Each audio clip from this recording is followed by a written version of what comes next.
Hello everyone friends, ಇವತ್ತು ನಾನು 10K celebration ಮಾಡೋಣ ಅಂತೇಳಿ ಪ್ರಿಪ್ರೇಷನ್ಸ್ನ ಮಾಡ್ಕೊತಾ ಇದ್ದೀವಿ. ಸೊ ನನ್ನ ಒಂದು ಚಾನಲ್ಲು 10Kನ ಕ್ರಾಸ್ ಆಗಿದೆ. ಸೊ ಅದರಿಂದ ಸೆಲೆಬ್ರೇಷನ್ನ ಮಾಡ್ತಿದ್ದೀವಿ. ಇದೆಲ್ಲ ಸಾಧ್ಯ ಆಗಿದೆ ನಿಮ್ಮ ಸಪೋರ್ಟಿಂದನೇ. ಸೊ ಫಸ್ಟ್ ನಾನು ಮೇಕ್ ಓವರ್ ಆಗ್ತಾ ಇದ್ದೀನಿ. ನಾರ್ಸ್ ಅವ್ರದ್ದು ಪ್ರೈಮರ್ನ ಅಪ್ಲೈ ಮಾಡಿದ್ದೀನಿ. ಇದಂತೂ ಗ್ಲಾಸಿ ಫಿನಿಶ್ ಕೊಡುತ್ತೆ. ನೆಕ್ಸ್ಟ್ ಫೌಂಡೇಶನ್ ಅಪ್ಲೈ ಮಾಡಿದ್ದೀನಿ. ಸೊ ಇದಂತೂ ಫುಲ್ ಕೇಕಿ ಪ್ಯಾಚಿ ಹತ್ರ ಎಲ್ಲ ಆಗಲ್ಲ, ಕ್ಲೀನಾಗಿ ಬ್ಲೆಂಡ್ ಆಗುತ್ತೆ. ನಂದು ಡ್ರೈ ಸ್ಕಿನ್ ಅಲ್ವಾ, ಚೆನ್ನಾಗಿ ಸೆಟ್ ಆಗಿಬಿಟ್ಟಿದೆ ನನಗೆ.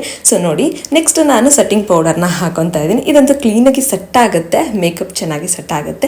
ಅದಾದಮೇಲೆ ನಾನು ಸೆಟ್ಟಿಂಗ್ ಸ್ಪ್ರೇನ ಹಾಕೊಂಡ್ರೆ ಕಂಪ್ಲೀಟಾಗಿ ಮೇಕಪ್ ಫಿನಿಶ್ ಆಯಿತು. ಸೊ ತುಂಬಾ ಚೆನ್ನಾಗಿ ಔಟ್ಪುಟ್ ಬಂತು ಅಂತಲೇ ಹೇಳ್ಬೋದು. ನೆಕ್ಸ್ಟ್ ನಾನು ಮ್ಯಾಕ್ ಅವ್ರದ್ದು ರೆಡ್ ಲಿಪ್ಸ್ಟಿಕ್ನ ಹಾಕೊತಾ ಇದ್ದೀನಿ.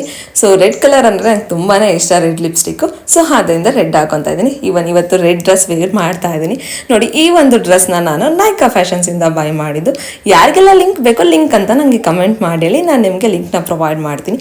ಸೊ ಫ್ರೆಂಡ್ಸ್, ನೆಕ್ಸ್ಟ್ ಮುಂದಿನ ಬ್ಲಾಗಲ್ಲಿ ನಾನು ಯಾವ ಥರ ಸೆಲೆಬ್ರೇಟ್ ಮಾಡಿದ್ವಿ ಎಲ್ಲ ನಾನು ನಿಮಗೆ ಶೇರ್ ಮಾಡ್ತೀನಿ. ಇದೇ ಥರ ಸಪೋರ್ಟ್ ಮಾಡಿ.